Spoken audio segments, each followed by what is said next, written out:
Well, after another rough week, the Prime Minister, Gillard, would no doubt like some good news. But today's Council of Australian Governments meeting hasn't delivered it. Predictably, Australia's political leaders split along party lines when it came to making the tough decisions on a scheme to help people with disabilities. In a moment, the Prime Minister will join me in the studio to discuss the government's woes, from leadership to the cost of living. But first, Heather Ewart reports on what today's limited COAG progress means for some of the nation's most disadvantaged citizens.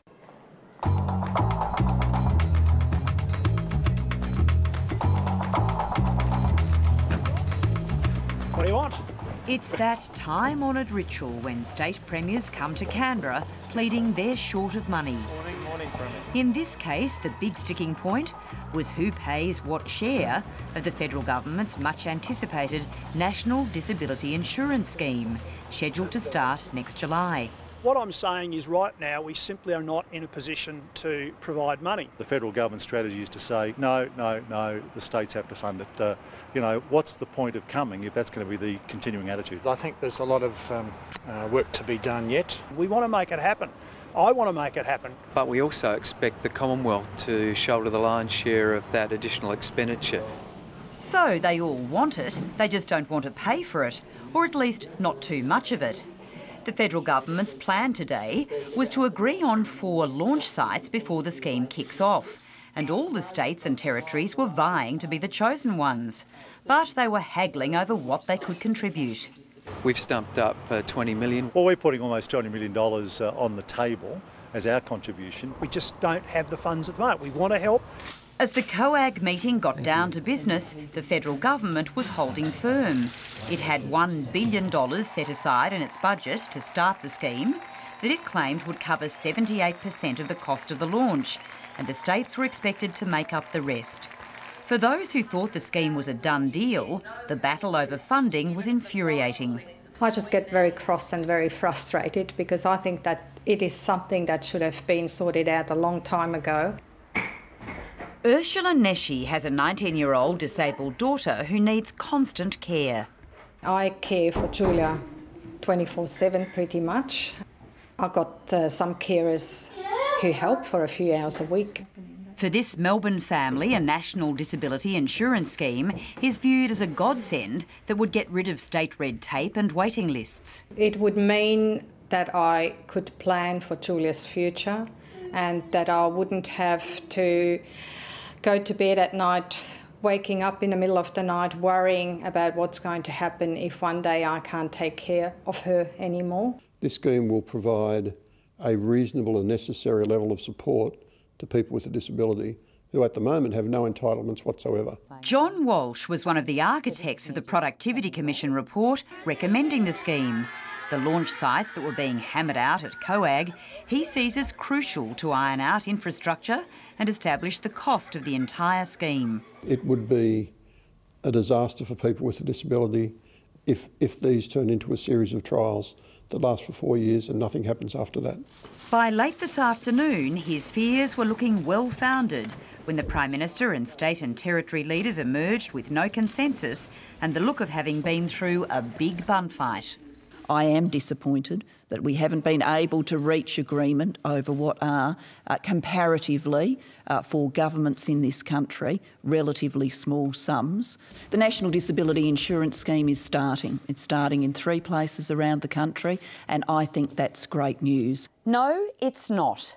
After several hours of talks, the only agreement the federal government could get was for its Labor counterparts in South Australia, Tasmania and the ACT to take on launch sites.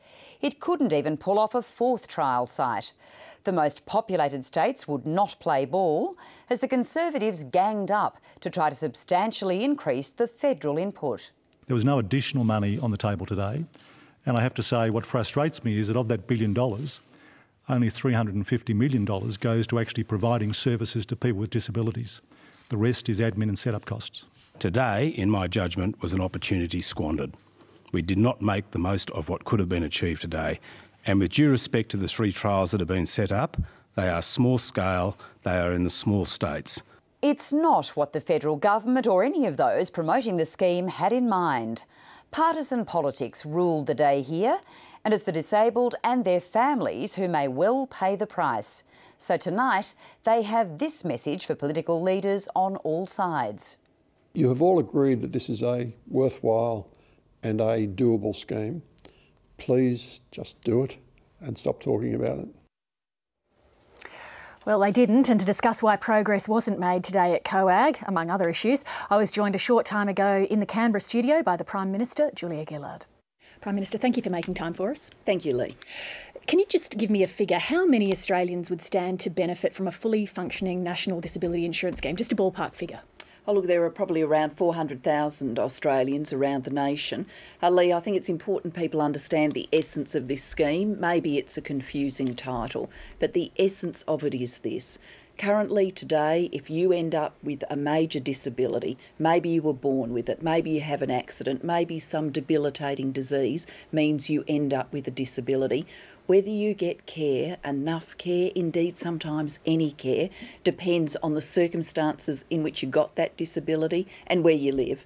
So if you're injured at work, you'll probably get workers' compensation. If you've got the same injury at home, you won't. If you're in one part of Australia, you'll get a better deal through government services than in another part of Australia. I want to end that kind of cruel lottery that we're getting people to play. I've met people with disabilities whose needs simply aren't being met. A couple of showers a week, for example, is all the care that they get. We can change that. We should change that. And that's what the National Disability Insurance Scheme is for. So that example you give is appalling. So how is it then that today at the COAG meeting we've seen another example of politicians failing to work together to get a policy through that would help 400,000 people in really desperate need? Well, let's be clear about who did what at the meeting today.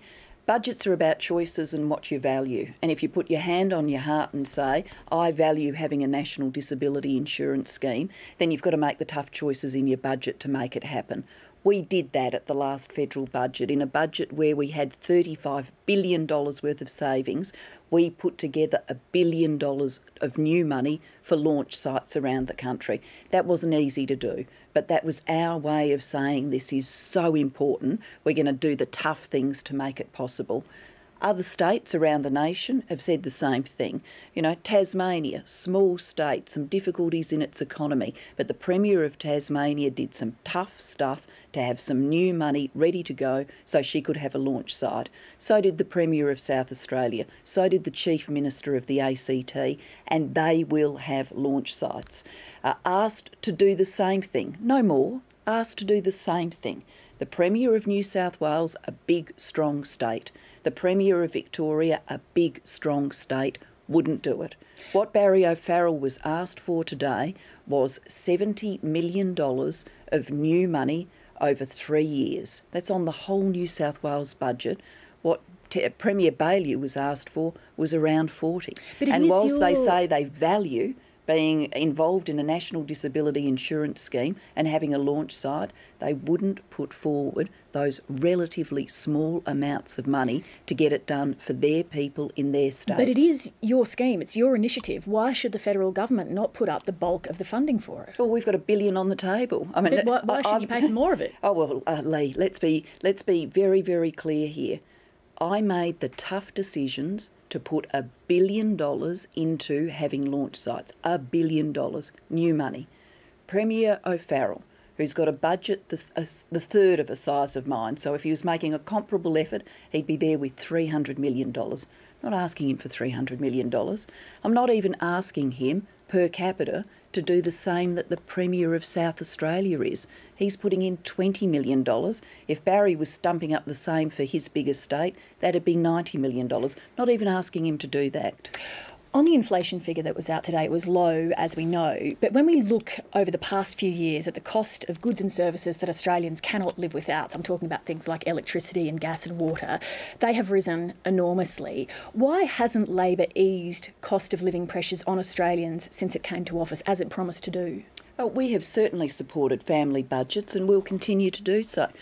tax cuts, school kids bonus, increased family payments, stepping up to more of the costs of childcare, a historic increase in the pension, a tax cut from the 1st of July, meaning that you can keep, the first $18,200 you earn and the tax man doesn't take a cent. Even with all of that, though, these I think are all people things would still to support families. I think people would still say that that isn't making up the difference when you've got things like a 60% increase in your electricity bill, a 50% increase in your water bill, a 40% increase in your gas bill. It does seem like it's harder to make ends meet. Well, I certainly understand that there are people who are under cost of living pressure and who are finding it harder to make ends meet, which is why in the recent budget, even in a budget where it was difficult to find dollars, as I've just described, we did things like decided to give people the school kids bonus, help them with the costs of getting the kids back to school, why I wanted to see them get a tax cut, why we've increased family payments out of the proceeds of the minerals resource rent tax, because Australians around the country are entitled to their fair share of the resources boom too. But I do get that those big utility bills really put pressure on people.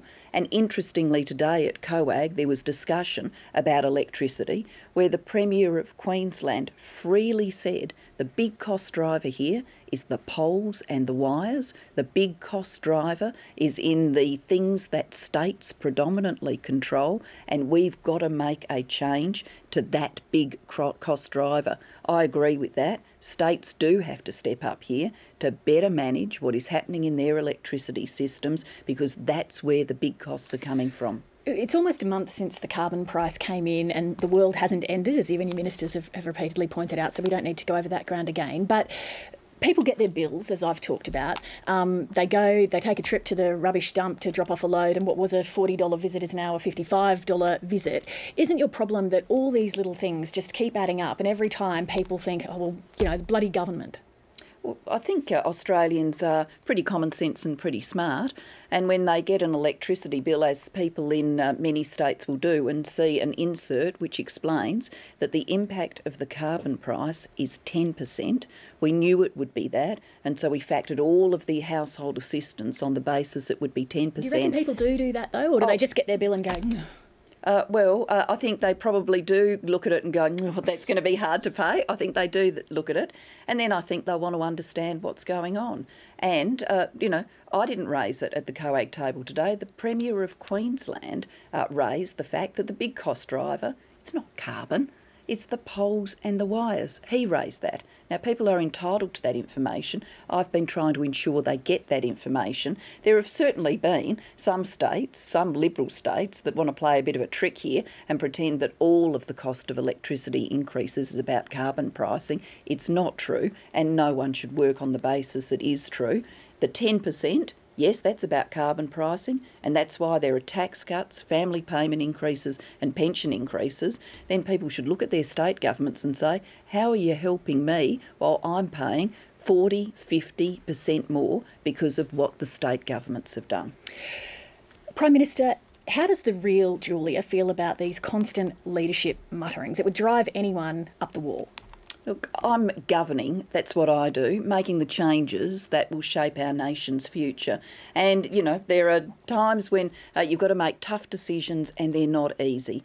But we've made, and I'm going to continue to make, the big decisions that will shape our nation's future. So whether it's the NBN, whether it's carbon pricing, whether it's what I've already done in schools, whether it's the new healthcare agreement, whether it's the National Disability Insurance Scheme, what motivates me and why I'm determined to keep governing and keep getting the job done is I want to lock these reforms in and then I want to build on them. I've got more to do. I've got more to do in schools. I've got more to do to make sure we move from the launch of the National Disability Insurance Scheme to the full arrangement, and I've got more to do to make sure that our economy isn't just ahead of the pack today, but it's ahead of the pack in 5 years' time, 10 years' time, 15 years' time, 20 years' time.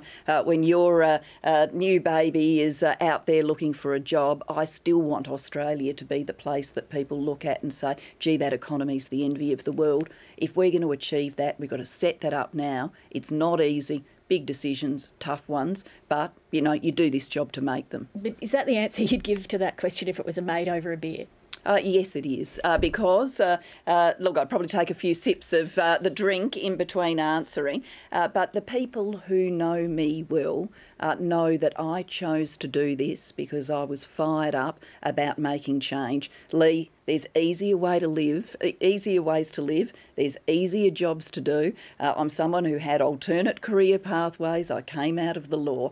I made a decision to do this. I made a decision to do it first and foremost because I was incensed as a young person that there were kids who weren't getting a decent education. I was a lucky one, went to ordinary family, migrant family, went to the local state school. We were zoned to go there and it was a great school. I was the lucky one. I was conscious even as a young person. There were lots of people just like me who didn't have that kind of luck.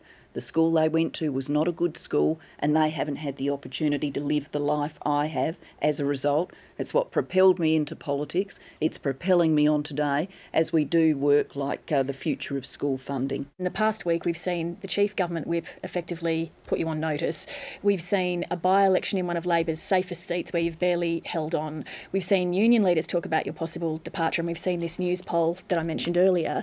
Why are you confident? What is the source of your confidence? The source of my confidence is how I know I do this job and how the team works with me to do it.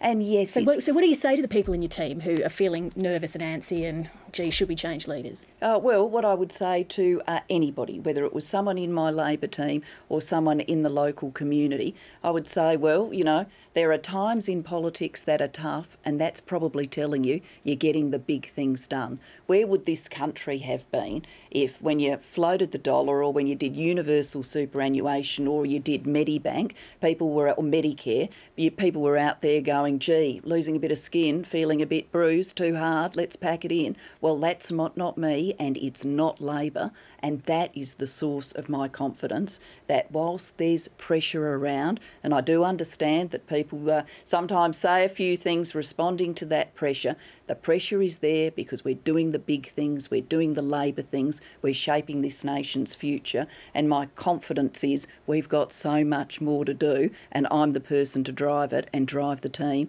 as we get there. Prime Minister, thank you very much. Thank you.